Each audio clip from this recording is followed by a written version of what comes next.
Hello नमस्कार दोस्तों, स्वागत है आपका हमारे YouTube channel Khortha for you में। पिछले बार की भांति इस बार भी हम लाए हैं आपके समक्ष खोरठा का एक और नया टॉपिक, जिसका नाम है खोरठा गद्य पद्य संग्रह एक परिचय। कि आप मेरे पीछे वाले वीडियो को देखे होंगे, और अगर आप नहीं देखे होंगे तो हमारे डिस्क्रिप्शन में नीचे लिंक दिया हुआ है, वहां से जा कर के आप हमारे पुराने वीडियोस को देखें, ताकि आपको सभी लेखकों के उपनाम तथा प्रमुख साहित्य नाटक आपको पता चल जाएं। तो चलिए देर ना करते हुए वीडियो को हम सभी शुरू करते हैं। तो सबसे पहले हम लोग यहाँ पर देखते हैं इसका जो प्रकाशक है। ये जो खोरठा गद्य पद्य संग्रह है, इसका प्रकाशक कौन है, ये किन के द्वारा छपाई गई थी? तो ये है बोकारो खोरठा कमेटी द्वारा। ठीक है, यह खोरठा की एक कमेटी है जिसके द्वारा यह जो है छपाए गए थे इसके माध्यम से। ठीक है, प्रकाशन वर्ष इसका जो है 1989 है। इसके जो प्रमुख संपादक है वो A.K. झा जी हैं। ठीक है, और कार्यकारी संपादक जो है शिवनाथ प्रमाणिक हैं। ठीक है, और प्रधान संपादक, उसके बाद फिर संपादक जो हैं इसके डॉक्टर चतुर्भुज साहू, बंसीलाल बंसी और डॉक्टर B.N. ओहदार हैं। ठीक है, बाकी बात तो ये इतने इम्पोर्टेंट्स नहीं है। सहयोगी संपादक कौन कौन है ये सब ऐसे पढ़ लीजिएगा, वैसे इसको जानने की आवश्यकता नहीं है। ये जानना आवश्यकता है कि पुस्तक की प्रकृति क्या है, या क्या है इस पुस्तक में क्या है। तो यह गद्य है, पद, ये गद्य और पद विद्या की रचनाओं का। अभी इसमें हमको लगता है कि आपको थोड़ा डाउट हो सकता है कि ये गद्य क्या होता है। ठीक है, गद्य किसको बोलते हैं और पद किसको बोलते हैं। दोस्तों, आपने हमारे पिछले वीडियो में देखा होगा, तो हम सब बताते हैं कि जहाँ भी गद्य और पद की चर्चा आती है, इसको याद कैसे करना है। गद्य, गद्य को अगर हम लोग बोले तो इससे मिलता जुलता सा शब्द आता है हमारा गद्य से गद्दा। ठीक है, गद्दा, गद्दा जो हम लोग रजाई वगैरह ओढ़ते हैं ना, वो गद्दा। ठीक है, तो गद्दा कैसा होता है, उसका मोटाई जो है ज़्यादा होता है। ठीक है, वो गद्दा कैसा होता है तो मोटा होता है। अब यहाँ पर चूँकि हम लोग पढ़ाई यहाँ पर कर रहे हैं, तो इसमें स्टोरी होता है, मतलब इसमें कहानी होता है या फिर कविता होता है। तो बताइए, कहानी बड़ा होता है या फिर कविता बड़ा होता है? तो क्या होता है बड़ा? कहानी वो बड़ा होता है। ठीक है, तो बड़ा यानी कि क्या? मोटा होता है। यानी कि जो कहानी रहता है उसको क्या बोलते हैं? उसको गद्य बोला जाता है। ठीक है, जो कहानी होता है उसको गद्य बोलते हैं। और पद, ये पद की अब हम बात करें तो पद से क्या आता है? पद से हमको मिलता जुलता शब्द मिलता है पतला। पतला यानी कि क्या? अब बताइए, गद्य पतला मतलब क्या? अब कहानी पतला होता है कि कविता पतला होता है? पतला कहने का मतलब है इसमें छोटा। तो छोटा क्या होता है? कविता छोटा है होता है, यानी कि पतला होता है। तो उसी से हमको याद रखना है गद्य से। इसमें है अब टोटल गद्य की संख्या कितनी है? तो 14। ठीक, पहला है मांझो। ठीक है, पहला कहानी कौन सा है? मांझो है। इसके लेखक कौन है? भुवनेश्वर साहू हैं। ठीक है, मांझो के लेखक कौन हो गए? भुवनेश्वर साहू। धर्म करम, धर्म करम के कौन है? तो दिनेश दिला। सोंध माटिक टाब कौन है? भोगनाथ ओहदार जी हैं। चाशा, चाशा के कौन है? तो बंसीलाल बंसी हैं। तो देखिए यहाँ पर लिखा है मांझो। मांझो को मतलब क्या होता है? मांझो का मतलब होता है बीच। खोरठा में अगर कहे बीच मतलब होता है, मतलब ये मान लीजिए अगर ये तालाब है, ठीक है, ये तालाब है, तो इसमें हम लोग मांझो किसको बोलेंगे? तो मांझो इसमें हम लोग कह लेंगे यहाँ पर ये बीच वाले स्थान को, ये किनारा हो गया, और इसके बीच के भाग को क्या बोलेंगे? मांझो। तो इसी मांझो से हमको याद रखना है। ठीक है, ये हो गया मांझो। मांझो के लेखन कौन है? भुवनेश्वर साहू। अब भुवनेश्वर, तो मांझो, जब कोई भी मांझते हैं हम लोग, तो मांझने से याद रखना है कि कोई एक तवा है। ठीक है, कोई एक तवा है, मान लीजिए ये आग के ऊपर ये तवा चढ़ा हुआ है, तो हम लोग जब उसमें मक्का डालते हैं और यहाँ पर जब फ्राई करते हैं, तो ये ऐसे डूबा टाइप से होता है, तो यहाँ पर ये क्या आ जाता है? बीच में आ जाता है। तो यहीं पर हम लोग ला के क्या करते हैं? भूंजते हैं। तो जब हम लोग भूंजते हैं, कोई भी चीज़ चना वगैरह भूंजते हैं, तो वो कहाँ आता है? बीच में आता है, मांझे में आता है। ठीक है, तो उसी को हम लोग याद रखेंगे। मांझो से क्या हो जाएगा? भुवनेश्वर साहू। यानी कि जब भी मांझे वाली बात आएगा दिमाग में, तो भूनने। दूसरा है धर्म कर्म। धर्म कर्म में क्या है? यहाँ पर देखिए, कर्म आप लोग तो जानते होंगे कि कर्म पर्व होता है, और ये दिनेश कुमार हैं। ठीक है, इसका उपनाम क्या है? दिनमणि। तो बताइए, कर्म का त्यौहार जो है डांस कब होता है? रात में होता है। तो दिन में होता है क्या, नहीं, तो दिन से याद रखना है रात को, ठीक है, यानी कि दिन मानी का क्या हो जाएगा, धर्म कर्म, ठीक है। अगला है सौंध माटिक टाब। सौंध माटिक टाब यानी कि क्या, उसी तरह से सौंध माटी, सौंध माटी का टाब, टाब मतलब क्या होता है, कोई भी एगो गड्ढा है या कुछ भी हो तो उसको टाब एक तो बोलते हैं ना, कि पानी का टाब है, यहाँ पर चुइयाँ है उसको टाब बोलते हैं। तो सौंध माटी के टाब से क्या कर रहे हैं, भोगनाथ होदार।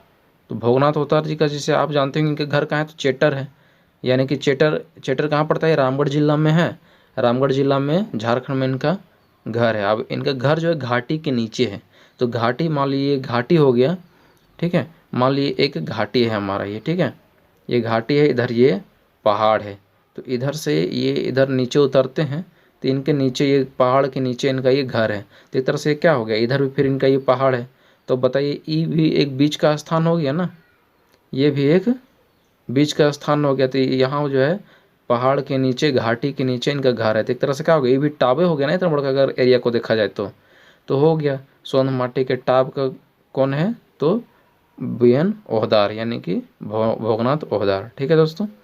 अगला है चासा। चासा कौन है, बंसीलाल बंसी। तो चासा, चासा सुनने में कैसे लग रहा है, चाखा चाखा, ठीक ना, चासा यानी कि चाखा, तो ये बंसीलाल बंसी। बताइए बंसी जब कोई भी हम लोग गाँव में क्या करते हैं, अक्सर देखेंगे गाँव में बच्चा लोग को लोग बंसी बनाता है और मछली मारने के लिए चला जाता है, तो वो मछली बना करके आ रहा है और बोल रहा है कि चाखा चाखा, कैसे लग रहा है, तो ये चाखा चाखा से याद रखना है चासा, ठीक है। अब आगे देखते हैं इसमें लेख कौन कौन से हैं। लेख है परपन सर्टिफिकेट अमर कुमार झा, उसके बाद फिर है खोटा एगो स्वतंत्र समृद्ध भाषा, इसके लेखक कौन है, शिवनाथ परमाणिक, ठीक है। अब इसमें कैसे याद कर रखेंगे, परपन सर्टिफिकेट, परपन सर्टिफिकेट है, अब ये सर्टिफिकेट है, सर्टिफिकेट यानी कि क्या, जब कुछ भी हम लोग नौकरी जब करने के लिए जाते हैं तो सर्टिफिकेट को हम लोग मांगता है, तुम्हारा सर्टिफिकेट क्या है, तो जिसका सर्टिफिकेट होता है उसको उसमें क्या हो जाता है, उसका उसमें नौकरी मिल जाता है, यानी कि वो अपने काम में अमर हो जाता है, हाँ चलो इसको नौकरी मिल जाएगा, उसको टेंशन वगैरह नहीं रहता है। तो ये परपन सर्टिफिकेट से याद रखना है, अमर हो गया है हमारा, अब मकसद जो है पढ़ने का पूरा हो गया है, ठीक है। अगला है उड़ीस महत्तम। उड़ीस महत्तम कौन है, महेश गोलवार। अब बताइए यहाँ पर उड़ीस महत्तम है, उड़ीस, उड़ीस जानते हैं, उड़ीस मतलब होता है खटमल, जो कि खटिया, जो पुराना खटिया होता है ना, या गंदा लेदरा वगैरह होता है बेडशीट वगैरह, तो उसमें उड़ीस लिखा हुआ है गोलवार, ठीक है, जो यहाँ पर गोलवार लिखा हुआ है। तो बताइए जब उड़ीस जब हम लोग को खटिया में जब सोते हैं तो रातियों में जो काटता है तो कैसा फूल जाता है, गोल टाइप से फूल जाता है, तो वही गोल जहाँ काटा वहीं पर फूल गया, यानी कैसा फूल गया, तो गोल, तो वही उड़ीस महत्तम को याद रखना है, गोलवार यानी कि महेश गोलवार। अगला है खोटा एगो स्वतंत्र समृद्ध भाषा, शिवनाथ परमाणिक। अब देखिए क्या है, स्वतंत्र समृद्ध भाषा है, स्वतंत्र है यानी कि मजबूत भाषा है, ठीक है। अब मजबूत भाषा है तो कर पर ककर आशीर्वाद है तो शिव भगवान का है, ठीक है, शिवनाथ का है, तो शिवनाथ जी का जो है प्रमाणित किया हुआ है, शिवनाथ जी यानी कि शंकर भगवान प्रमाणित करके दे दिए हैं कि खोरठा एगो स्वतंत्र समृद्ध भाषा। बोरवा अड्डे अखय बोर, बोरवा अड्डे अखय बोर, इसके लेखक कौन है, तो शांति भारत हैं। और अगला है उड़ गेलक फुलवा रह गेलक बाँस, कौन है, गोविंद महतो जंगली, ठीक है, संस्मरण में। अगला है यात्रा वृतांत। यात्रा वृतांत इसमें क्या है, दार्जिलिंग और गंगटोक जतरा, गंगटोक की जतरा, ठीक है, तो इसके लेखक कौन है, राजी हैं, ठीक है। पूटी पालो के कौन हो गए, ए के झा। अब इसमें को याद करना है पूटी और पालो, तो पूटी और पालू कहाँ लगता है, पुटी, पुटी हम लोग, पुटी मतलब क्या है, जब कोई घर बनाता है, छत घर बनाता है, उसमें क्या करा, तो आजकल पुटी लगवाता है ना, फैशन हो गया है। पालू, पालू को याद रखना है बालू।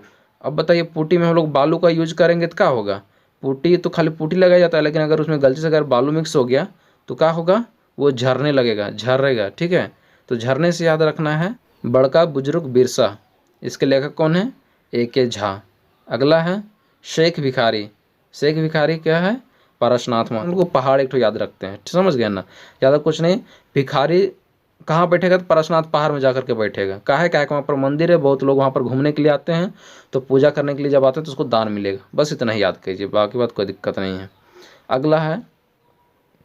अगला है एकांकी में डाह। डाह तो हम पिछले वीडियो में बताए थे, डाह का क्या हो जाएगा, सुकुमार।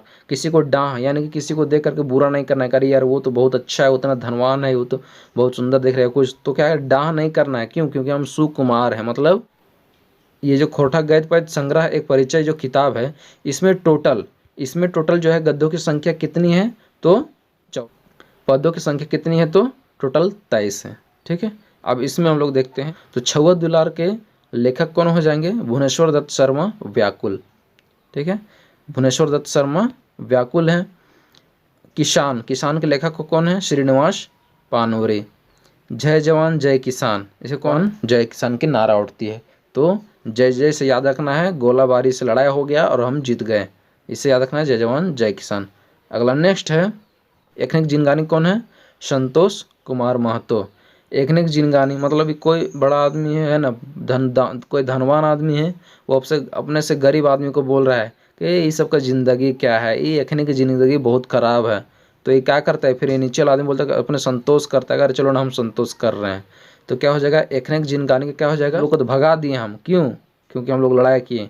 तो ये बाहर अंग्रेज को क्या बोलेंगे, अंग्रेज को बोला है पी के मारने, यानी कि पी के कोई उसको बोल रहा है, दारू पी के, अरे पी के क्या है, पी के मरांडी, बरांडी खाटी का ब्रांडी ला करके अंग्रेज लोग को मार दिया और भगा दिया है ना।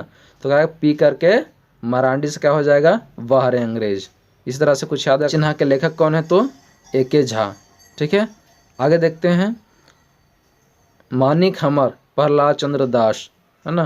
क्या है, मानिक हमर के लेखक कौन है, प्रहलाद चंद्र दास। अब आगे देखते हैं, वसंत राग, वसंत राग के लेखक कौन है, भारत यायावर हैं। अगला है मर्देक पुथैल, मर्देक पुथैल कौन है, अनंत कुमार झा। ठीक है, अगला है गाँवेक मानुष, बंसीलाल बंसी। आगे है पयान गीत, पयान गीत के लेखक कौन है, शिवनाथ परमाणिक। अगला है जुगेक भरम, जुगेक भरम के लेखक कौन है, शांति भारत। अगला है बेंडायल समय, बेंडायल समय का क्या हो जाएगा, सुकुमार। किसी का समय चल रहा था वो बेड़ा गया है, तो बेड़ा गया तो क्या करना होगा, सुकुमार है, अच्छा को राजा के पास में जाना होगा, अच्छा सोचना होगा, तो यही याद रखना है, बेंडायल समय में सुकुमार।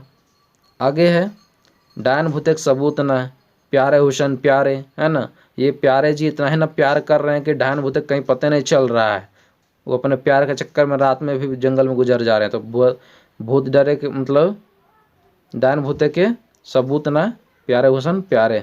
अगला है बिना सिंह के काड़ा, बिना सिंह के काड़ा कौन हो जाएंगे, प्यारे हुसैन प्यारे।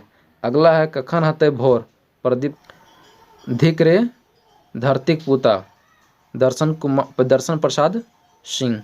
अगला है देशिक जुबान, विनोद कुमार। धरती छोटा नागपुरे, किसके लेखक कौन हो जाएंगे, शिवनंदन पांडे गरीब। हासिक जुगाड़, रामशरण विश्वकर्मा। लहर, लहर के लेखक कौन हो जाएंगे, विश्वनाथ सुंधी राज। अगला है